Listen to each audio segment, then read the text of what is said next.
Radhika, congratulations again for making it to ISB.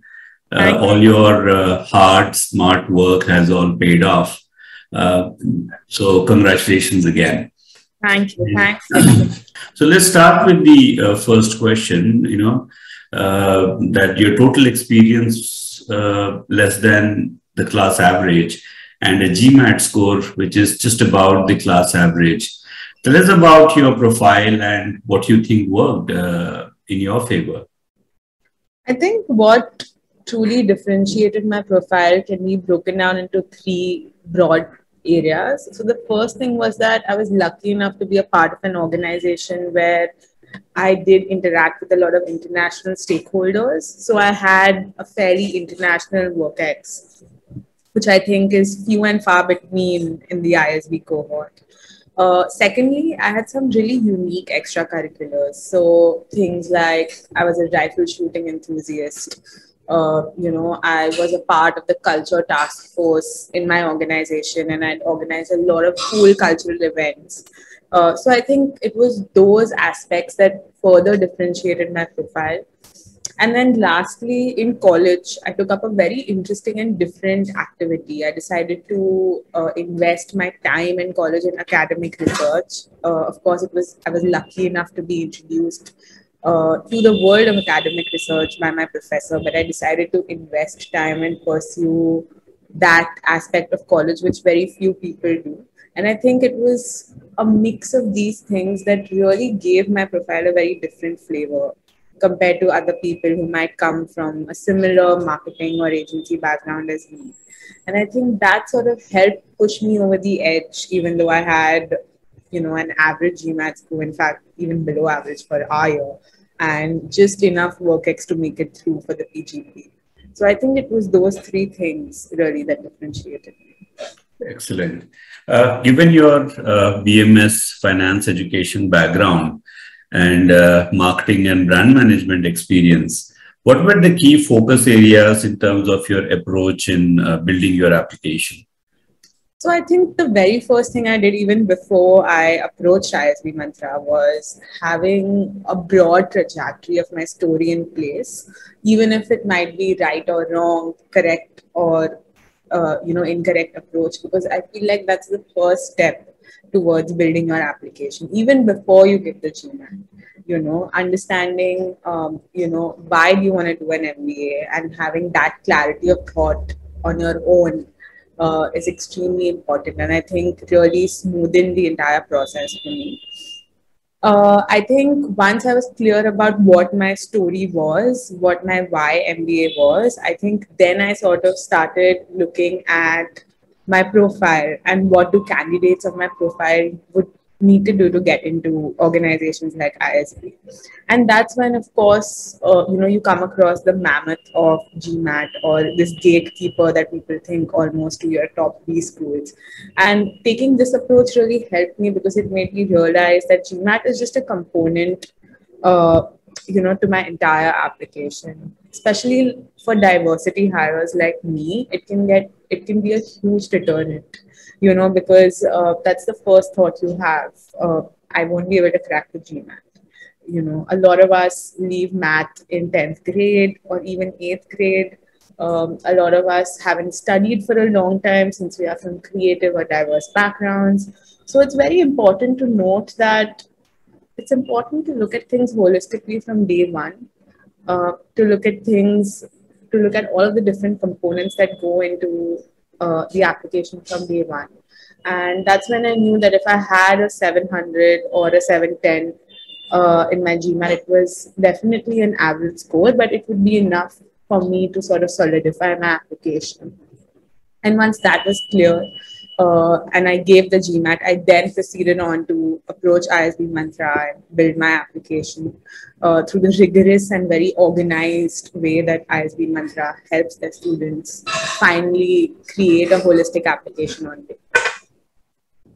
Okay. And what are the kind of inputs you received from ISBmantra that you think were the most helpful? And how did your approach and perspective get enhanced based on these interactions? I think there were three things that ISBmantra helped me with. The first thing was information.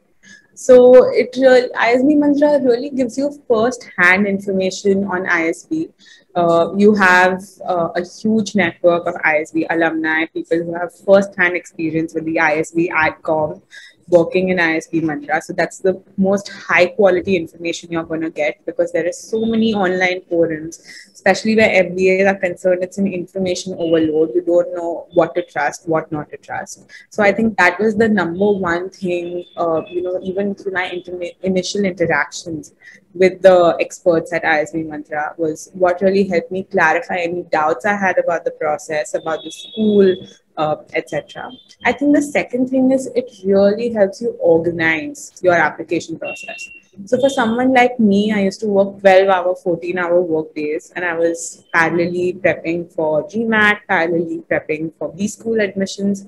And ISBmantra really helps put a structure, to your, to the huge madness of applying to all of these B schools, things like how you need to go about an essay, or even simple things like what activities you should list down. I was mapped to this mentor who was an ISB alum, who really broke things down for me.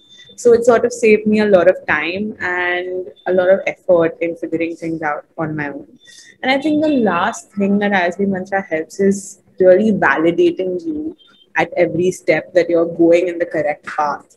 And I think that's so important for applicants, because you're coming from this place of insecurity. You don't know if what you're doing is right or wrong. And I think having experts really helps give you that validation that you require, that you're giving your best shot.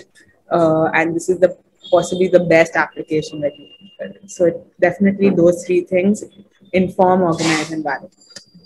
Excellent. And how was your experience interviewing with ISB?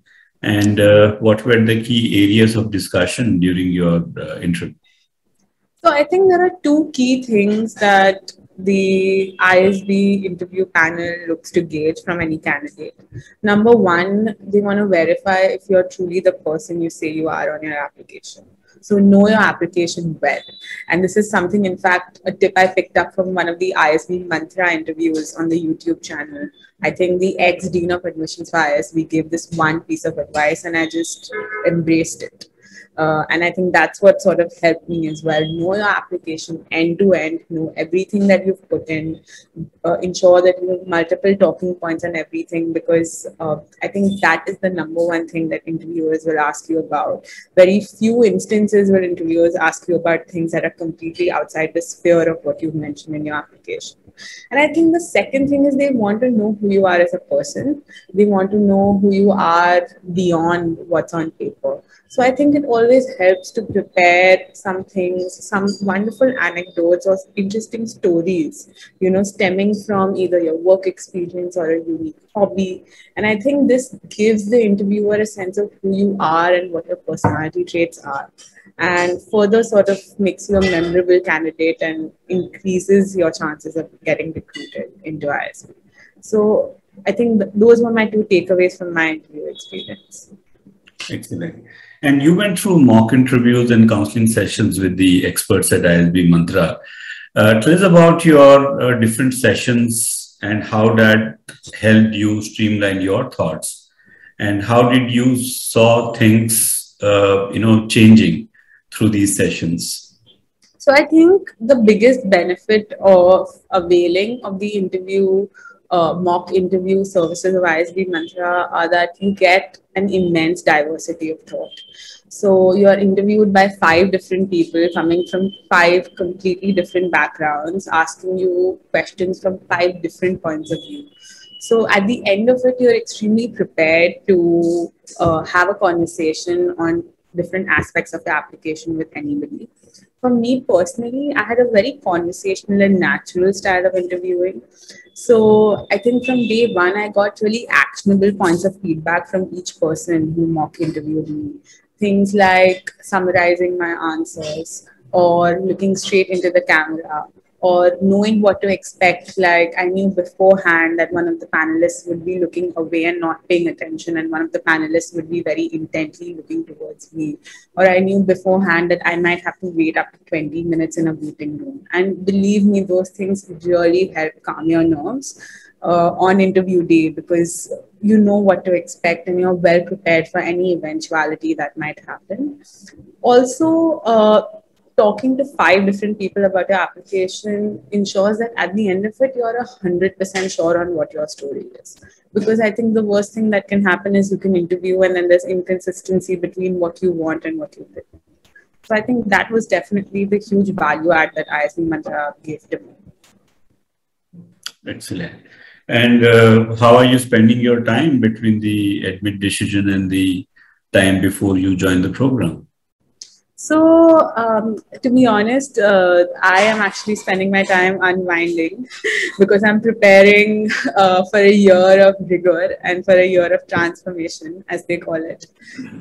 So, I'm taking short trips with my family and friends, and just trying to like de-stress before all of the craziness and madness of ISB.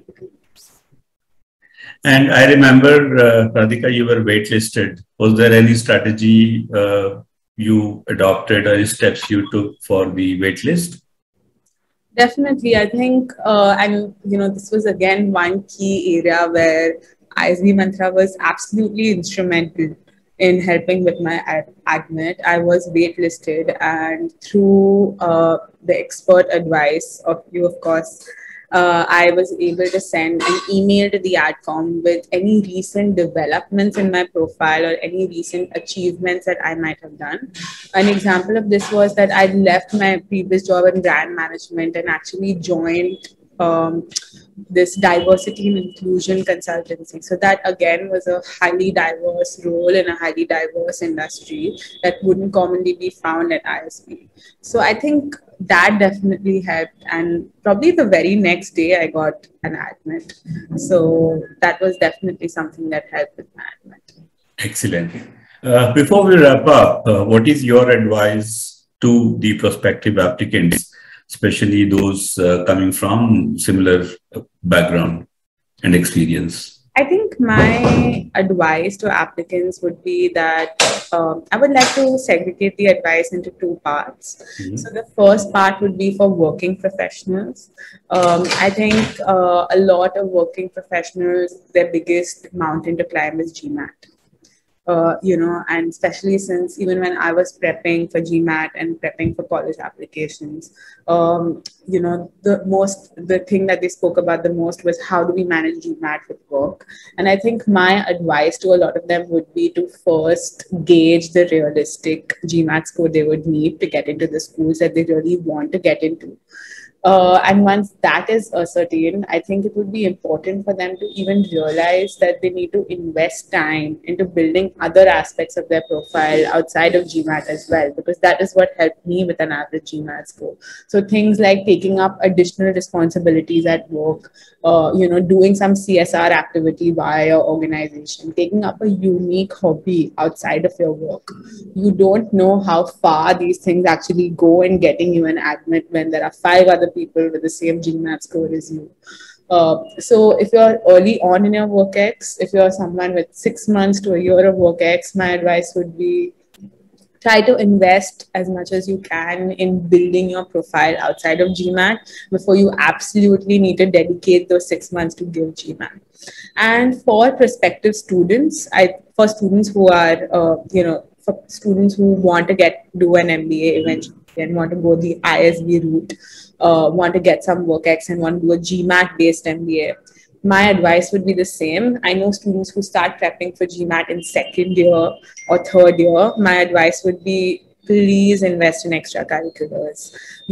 I invested a lot of my time in college in academic research. It's a very time intensive activity and it paid off wonderfully for me. So invest time in participating in things, invest time in doing all of the extra things, because to be honest, the GMAT is just a component of your profile. And it is these extra things sometimes that get you in, even with a very below average GMAT score. So I think those would be my 2 pieces of advice. And Okay, thank you so much, Radhika, for your time. Really appreciate it, and wish you all the best.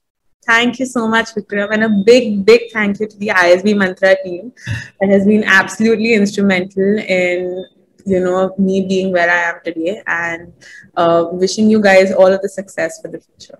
Thank you so much.